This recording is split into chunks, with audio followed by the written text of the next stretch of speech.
Magufuli kutoa maelezo yake, anasema hotuba yake, na baadaye kuomba watu basi wasimame na kunyanyua glasi zao kwa ajili ya kumtakia afya njema Waziri Mkuu Modi, lakini pia kutaka kudumisha urafiki na ushirikiano baina ya Tanzania na India.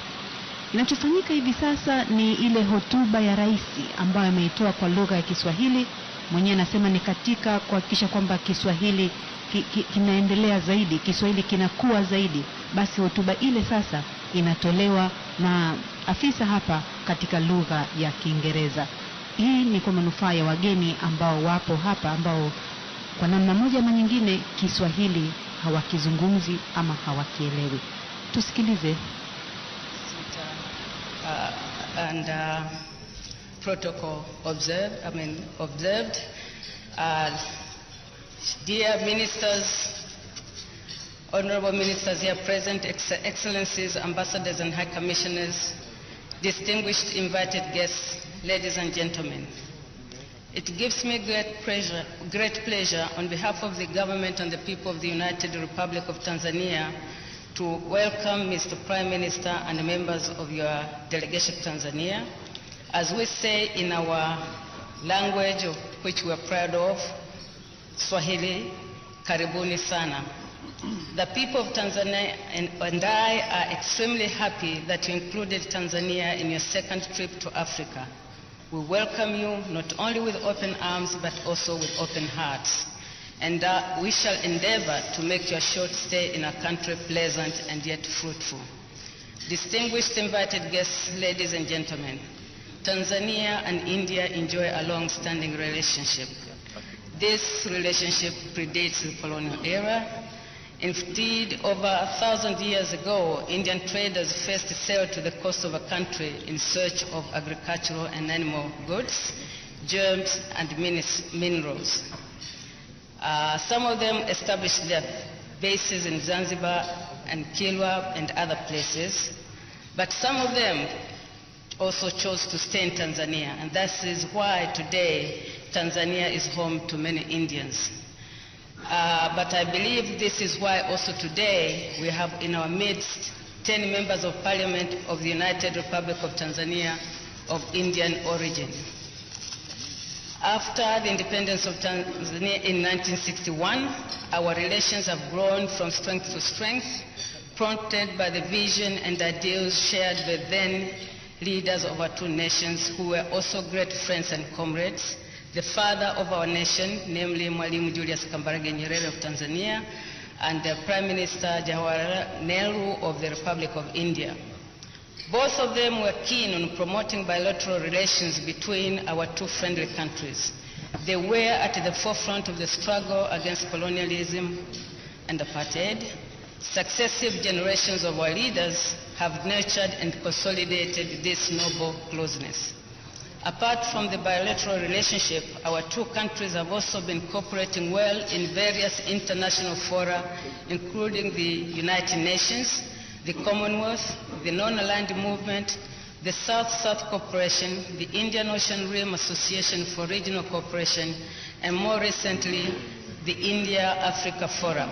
In this respect, it is gratifying to note that the inaugural meeting of the Africa-India Forum was co-chaired by my predecessor, former President of Tanzania, Mzee Jakaya Mrisho Kikwete, whom I'm glad who is here present with us. Distinguished invited guests, ladies and gentlemen, the strength of our links and many shared interests enable us to cooperate well economically.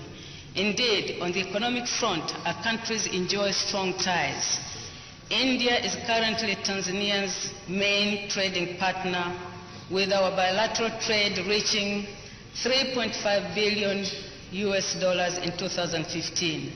Better still, Tanzania's export grew from $187 million in 2009 to $2.9 billion in 2015.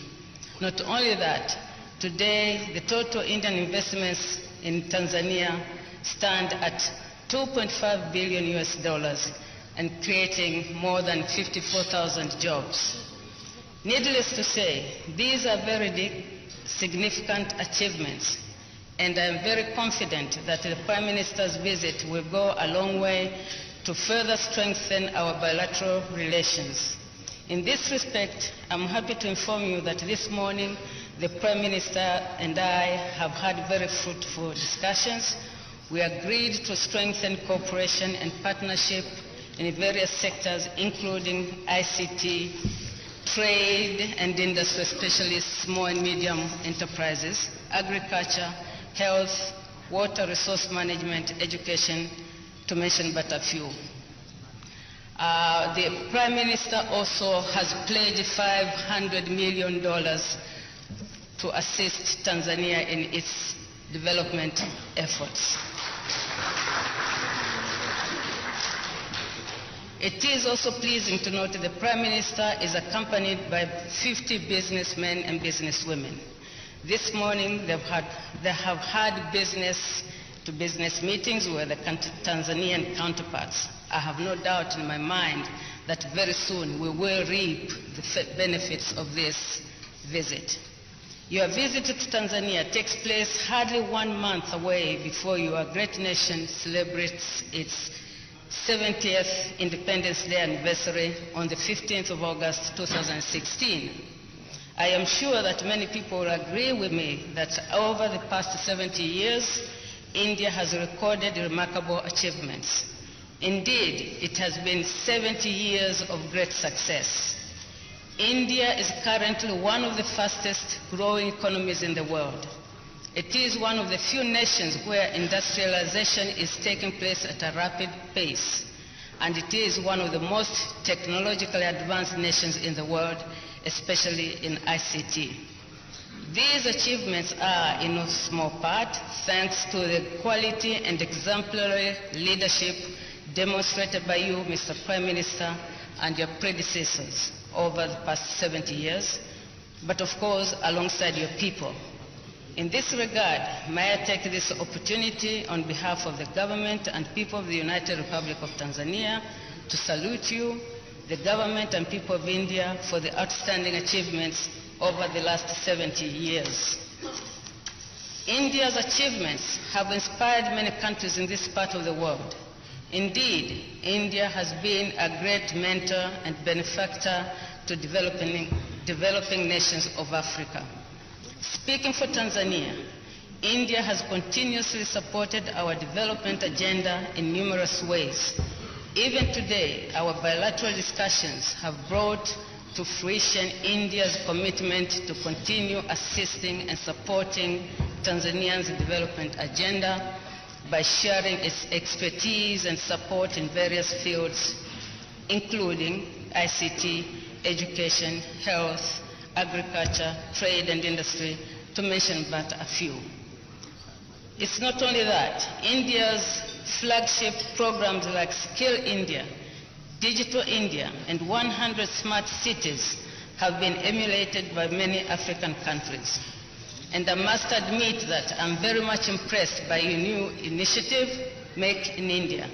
This is because the thrust and objectives of the Make in India initiative is very similar to our 5-year development plan that aims at realizing our Vision 2025 with the main objective of attaining a middle income status, but also the objectives to use raw materials for our industries and create goods for the domestic market. The similarities between our development plans afford us an opportunity to cooperate in various fields. Mr. Prime Minister,